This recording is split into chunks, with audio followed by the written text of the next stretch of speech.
Hello everyone and welcome to another real estate video. This is Javier Vidana, the real estate YouTube guy here in Phoenix, Arizona, helping you accomplish your home goals. So before I start this video, I'd like to ask for a quick favor. I don't ask for many favors in this channel. Okay, maybe sometimes I do.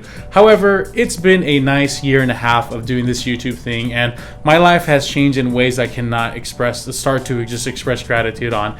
However, one of my biggest goals was to reach 10,000 subscribers.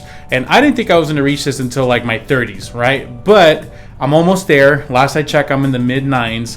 If you guys can do me a favor, if you can pick out your favorite video that I've made, send it to a friend, family member who's thinking about buying a house. Say, hey, check this guy out. We're almost there and we're almost at 10,000. And by the looks of it, it looks like by the end of this month, or if not next month, I'll be able to hit it. So if you guys can help me out, I would really appreciate that, but no more begging. So let's get to it. Today's video is about closing costs. So a lot of people are surprised to find out when you're buying a house that, hey, not only do you need to come up with a down payment, now you have to come up with closing costs. And when you try to inquire onto what is closing costs and why you need to pay it, you find out that their loan costs, title fees, you're not really told anything. So in today's video, we're going to get a real live closing that we had in the last few months and break down the actual closing costs of that transaction. Here in my possession is what's called the closing settlement statement, and on it we will be looking at each individual fee which added up to a certain amount of money and break down what that means. Now, your situation might be different. You might be in a different state with more taxes. There might be additional closing costs. However, this video can be used as a nice benchmark to at least to get an idea of what the average closing costs are. As we're going through each one, I'll be able to tell you, well, in your situation, if your taxes are this, or if their situation, if this is this, it'll adjust up or down. So we're gonna get to it, guys. So take out your pen and paper. Let's take the notes down. So in this specific example I'm gonna use, the total closing costs are going to add up to $6,656.85. So most of the times when you ask a lender or realtor, hey, how much closing costs do I need for my transaction? The number they will say is 3%. So it's kind of shocking for people because people are already having to save, 3 to 5% for first-time home buyers, or even 10 or 20% if you've saved a little more. And now on top of that, you're told, hey, I need to save an additional 3% for the closing costs. So two words to add there. One, it's not always exactly 3%. The number that I've seen in my experience is a floating number between 5,000 to 7,000. It doesn't matter if the purchase price of the house is 150, 200,000, or even up to 300 to 400,000. I always see it from that 5,000 to 7,000 number. Now, of course, there's exceptions. For example, if you're buying a house with an HOA that has high transfer fees, and you're using down payment assistance that has even higher fees on the loan side, then of course it might be a lot more than 7,000. Or the taxes are way higher in your state, so you're paying a lot of more prepaid taxes, then of course it'll be higher. Also, it might be lower because you might be in a house so the taxes are super low, there's no HOA, lots of little factors like that might adjust it. So I would say in most cases, the best way of finding out what your closing costs are is just ask your realtor. Hopefully they've had experience of buying and selling houses in that area. Tell them, hey, can you pull up the last closing you've had in this area? What were the closing costs there? It's better to be safe than sorry, and it's also better to really know what the number is going to be. And the second thing I have to add is there are some ways for you to not pay your closing costs. They're going to get paid. Either you're paying them or someone else is paying them, but there are other ways for you not to pay them, which we'll talk about at the end of the video. So there's really 4 main sections for these closing costs that usually is the same situation for every time. So the first one is going to be your loan charges.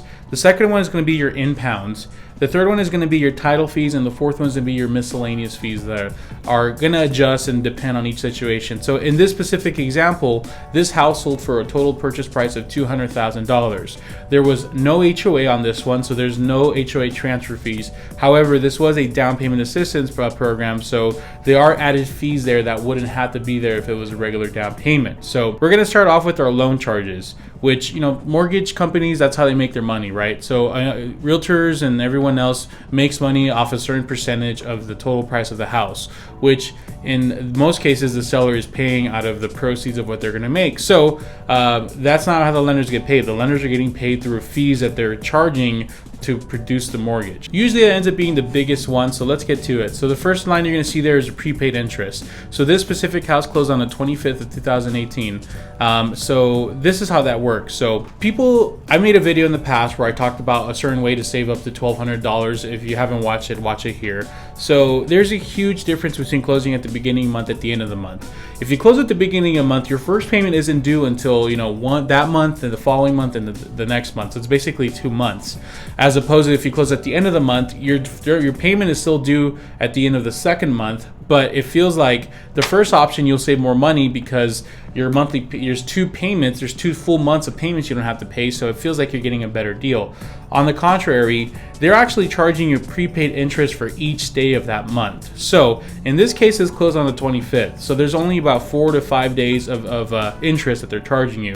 So that adds up to about $227. Now, if you were to close this on the 1st, well, it's $32.55 a day. So if you're closing on the 1st, that's 30 days total. So now we're looking closer to $900 to $1,000 of just prepaid interest. So your closing costs, instead of being $6,600, would have probably been a little bit over $7,000 just for that fact. So there is a pro and con to it. If you're closing at the beginning of the month, you feel like you have a longer period, but the closing costs, you either have to get more paid by the seller, or you're just gonna have to pay a little more upfront. You know, you're not getting that month for free. You're paying it somehow, some way. The next one is a DPA funding fee. This is a fee that you wouldn't have seen if you would have done a regular down payment loan, but that's $400. After that is the origination fee, the processing fee, tax service, and underwriting fee. So these 4 fees are the fees that, so if you're out researching lenders and you're trying to ask more informed questions, I would ask for these questions. Hey, what's your origination fee, your processing fee, and your underwriting fee? This is pretty standard. This isn't with the lender I usually work with. That seems a little higher on my side, but this is the 4 ones. The tax service, I believe that's just what they charge for you. I believe it's to get your tax information for you. So it might be just a standard fee they charge anytime, just even though they didn't need to use it. You know how it is. The one after that is the appraisal fee. So a lot of lenders just say, hey, can I have your credit card information because we're going to order the appraisal, and they do that within 1 to 2 weeks of buying a house, or in contract. So in some cases, the lender actually just orders the appraisal, just orders it and puts it on their dime. And what they do is they add it on the closing costs at the very end of the transaction. So in most cases, if you have enough closing costs, the appraisal got paid through there.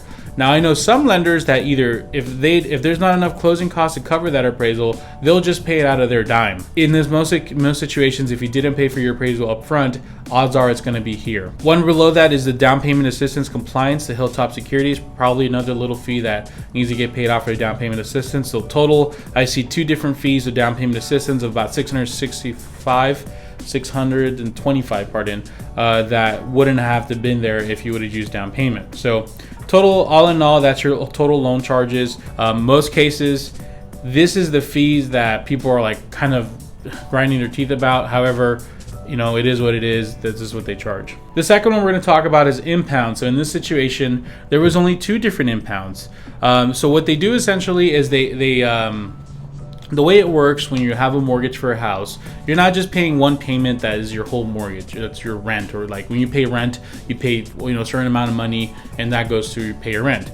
For your mortgages, is different. There's different sections that are broken down there. So there's your principal, there's your interest, there's your taxes, your home insurance, your mortgage insurance, all added into one. So every time you make a payment, you're paying 1/12 of your tax and 1/12 of your home insurance. And when that premium is due, annual premium is due, or in some cases for your taxes every 6 months when they're due, the home mortgage company takes it out of the account that they've been in, which is called an escrow account or an impound account, and they pay it. So you're probably wondering, well, where does the first year of home insurance get paid then? Well, that gets paid through your home insurance premium, through your closing costs. Not only do they charge you your first year of home insurance premium through your closing costs, on top of that, they get an additional 3 months of impounds for the following 3 months for the home insurance. That way to kind of pad that account.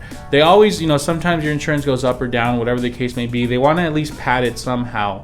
That way, it gets started to a good start. Premium you have to pay, right? This is like part of something that you're paying. So if you get someone else to pay this for you, that's just kind of just leveraging your interest a little better. So total of those impounds, because there is no HOA here, if there was an HOA, sometimes the HOA requires a month, 3 months, 6 months in advance, and that would be on the impound. So if your HOA was $50 a month and you needed 3 months in advance, then it'd be an additional $150 here. So in this situation, with that not being in the picture, it's just strictly your home insurance premium, your home insurance 3 months, and your taxes 3 months. So that's the second section. Your third section is the title company. So the title company is essentially the company in the middle that is managing the title, making sure it's a clear title. If there's any title issues, they clear it up right away. If there's any like additional impounds or people, the seller owes money to certain people in the title, they make sure to pull that up and it gets paid accordingly. That way, when you move in, you don't get a knock on your door saying, hey, I actually own 20% of this house. You owe me money, right? So the title company does all that. It's also where you deposit your earnest money. It's where you deposit your down payment. This is where the lender sends all the funds, and they're the ones that manage all the documents, all the fees, and they're the ones that do all the middleman work. First one is the extended lender's policy, FATCO. Other than being a funny name, this title lender policy is just something you have to pay. Environmental protection lien, $100. Closing protection letter, $25. Courtesy signing fee. This is a fee that looks like they just ask for in case you need the signing fee. A lot of times, most of these fees, like the signing fee and the closing protection, that's optional. Like if you're not going to sign in person or if you're going to be signing at the office, you don't need to pay $125 to pay for a notary. So always look through these before you close and make sure to try to take these extra fees out. Escrow fee is a fee that I think is split 50-50 with the buyer and seller, at least in Arizona. And I believe the lender's policy fee as well is also split 50-50. What you're not going to see here is the title policy, and that's because in Arizona, the seller takes care of that. But that's it for the title fees. It doesn't really add up to much. What's about $1,000, so it's a good chunk of it. So in some cases, if you have a higher price point or higher purchase price of the property, then of course it'll be a lot higher. It's always based on a certain percentage. My rule of thumb is 1% of the purchase price is usually going to add up to the title fee. So in this case, because it was a $200,000 house, it was about 1%, a little bit under. However, remember the seller paid for a good chunk of those as well. And the fourth and final category is the miscellaneous stuff. This is where we would add, in this case, this is what's there, the home warranty.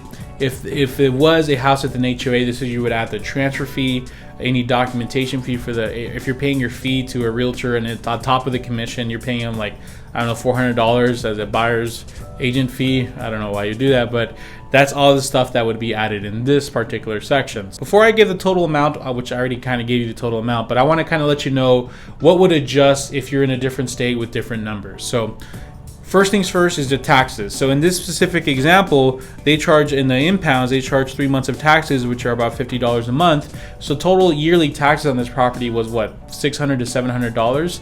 Super cheap.